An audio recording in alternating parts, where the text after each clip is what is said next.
This video covers how to fix blue screen of death issues on the ASUS E510. Follow these troubleshooting steps to repair Windows crashes and get your laptop running smoothly again. So whether you're performing updates, you're getting an IRQR not less or equal message, K-mode exception not handled, kernel data in-page error, a lot of errors pertain to this problem, and we're going to go ahead and jump into what should hopefully be a pretty straightforward process, guys, and we're going to go ahead and jump right into it. So first thing I'd recommend doing would be to actually go ahead and boot to the troubleshooting utility on Windows 11. So if you do a hard power off 3 times in a row, Windows should automatically attempt to launch the startup repair utility. And if it doesn't find anything, it will give you the option to select advanced settings, in which case it will take you to a screen that looks like this. Now, if it does not take you to a screen that looks like this, or you're unable to get to that, you can also download the Windows 10 Media Creation Utility, or Windows 11. They probably will make a creation utility for Windows 11 at some point. And it doesn't really matter, you can actually run the Windows 10 utility on Windows 11 as far as I'm aware. And you should be able to run the troubleshooting utilities built in within it. So you just would go ahead and download it to an ISO file and then burn it to a DVD or USB. It'd have to be about 4 gigabytes or more. It couldn't be a small USB flash drive, and it couldn't be a CD. It'd have to be a DVD. And then you boot your computer from it. So depending on the computer manufacturer, you'd have to tap a different key on your keyboard in order to launch that menu, in order to select what boot drive you want to go off of. So it could be anything between the escape key, F2, F8, F12, for example, and those are the function keys on the top of your keyboard. So you may have to just do a little bit of trial and error. Shouldn't take you more than a couple minutes. Googling it would probably be best before you even begin. But anyway, we're ready to go ahead and jump right into it.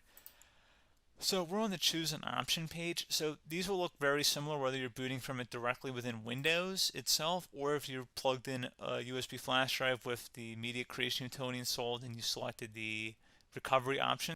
So when you are setting up your Windows 11 installation or Windows 10, depending on the drive you're using, there should be an option to repair your computer in the bottom left corner of the dialog window, one of the first screens that comes up.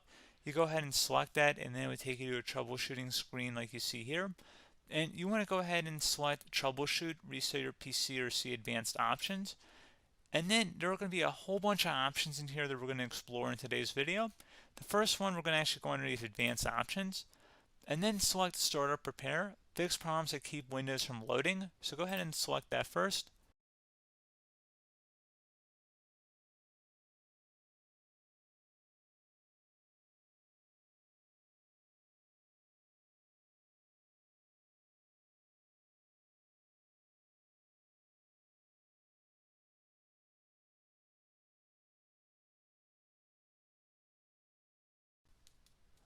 Okay, so you can see it could not repair our PC. That was our first option we could try.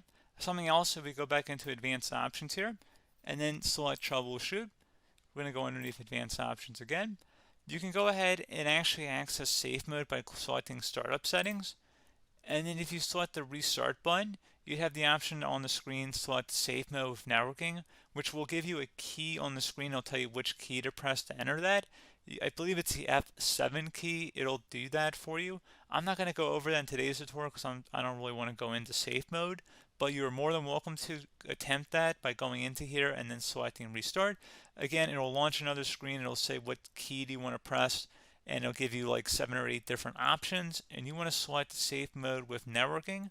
There's also an option for a command prompt too, but that's going to be something we're going to cover later in this video, and we don't even have to go through that in order to access it. So that's why I'm not going to really push for that, because unless you know exactly what's causing the problem, you probably don't need to go into safe mode. Unless you're trying to recover files, in which case then you definitely can go into safe mode, but we're trying to actually recover our computer here. So I hope that makes sense. Something else we can also try here as well would be to uninstall updates, remove recently installed quality or feature updates from Windows. So if you go ahead and select that, you can uninstall the latest quality updates, which generally is the more day-to-day updates. Feature updates are the less regularly released ones, like the big ones. I would equate it to service packs in like Windows 7 and Windows Vista and Windows XP. So larger updates that occur once or twice a year at most. And the quality updates are more just a regular update. So probably obviously depend. It'll take longer if you're going to try and uninstall the latest feature update versus quality update, and maybe you don't need to go back that far. So just giving you guys a couple of pointers with that. Something else you can also look at here, and we're going to jump into the command prompt in a little bit, but you can select System Restore, which will use a restore point recorded on your PC to restore Windows. And this is something I would highly recommend here, guys. So select Next. Assuming you have a restore point saved on your computer, you go ahead and select the most recently created one, and you'll select Next, and then you'll select the drive. You shouldn't actually have to select the drive. You can scan for affected programs, but we're going to keep it all default here, and then we're going to select Finish. So once started, System Restore cannot be interrupted. Do you want to continue? I think we're going to select yes. I don't think we have anything better to do on our computer right now, so just give it a moment here to initialize. It will take a couple minutes to run, obviously depending on how large your hard drive is and how much is saved on the System Restore point. So just give it a couple minutes here.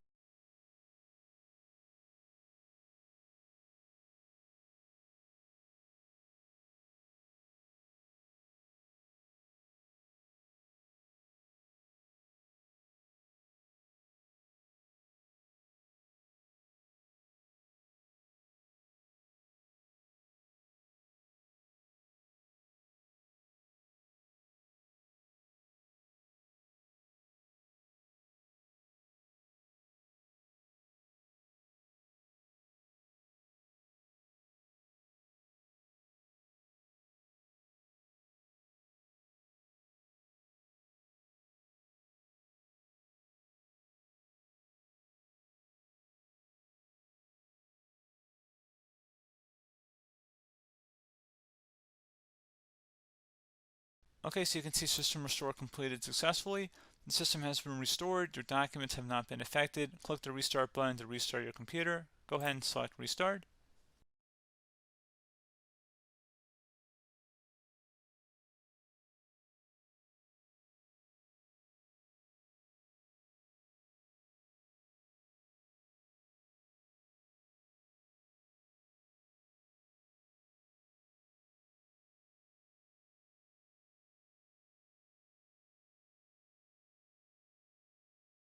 Okay, so you can see the system has been restored successfully. We're going to go over a couple different methods in addition to that if that did not work. So I'm just going to pause the video and we're going to start back on the recovery screen that we started with.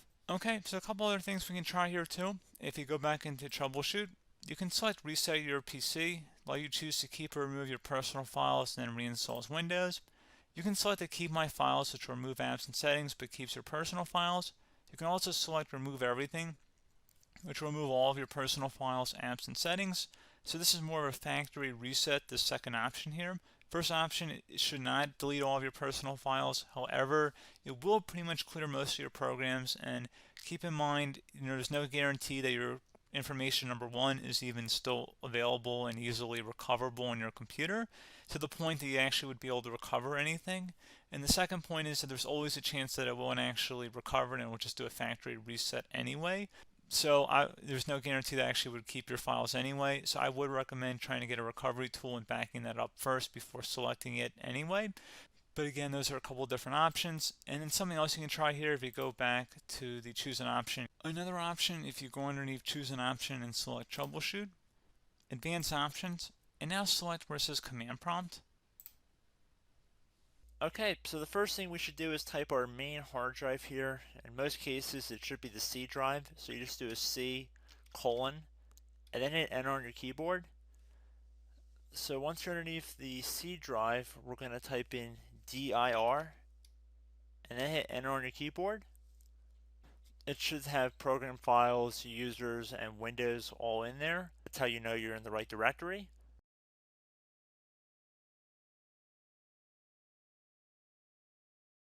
In some cases, it might be the D drive as well, so just keep that in mind.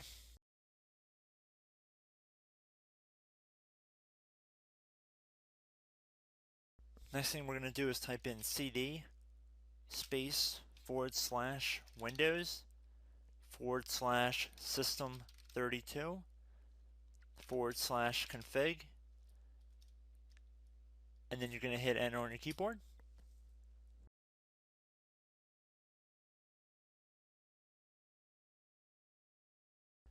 So now you're going to type MD space backup. If you've seen other tutorials, it might also say to put down MD backup. That's because the backup name is pretty common when you want to back something up.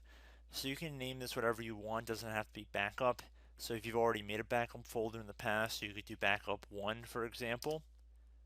So once you're done setting the name you want the backup to be called, hit enter on your keyboard again.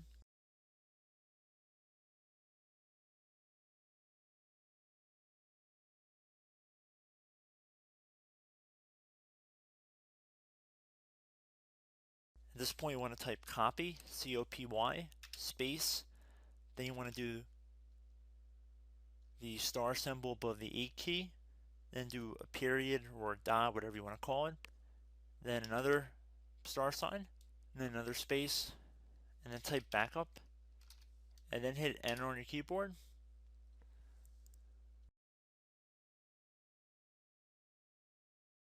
Now you want to type CD reg back, R-E-G-B-A-C-K, and then hit enter on your keyboard. So now that we are under the reg back, so now you want to type dir again, and then hit enter.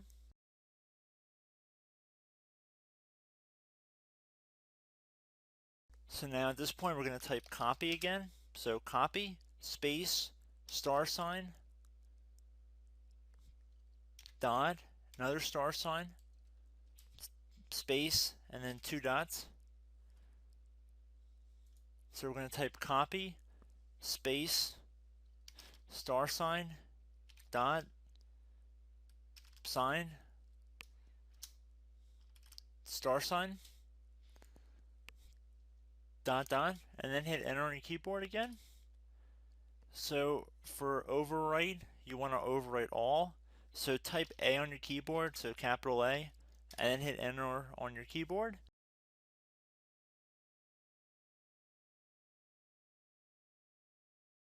So at this point, you should be good to go. You can close out of the command prompt window, and if you accidentally continue to Windows 10, you should be all set.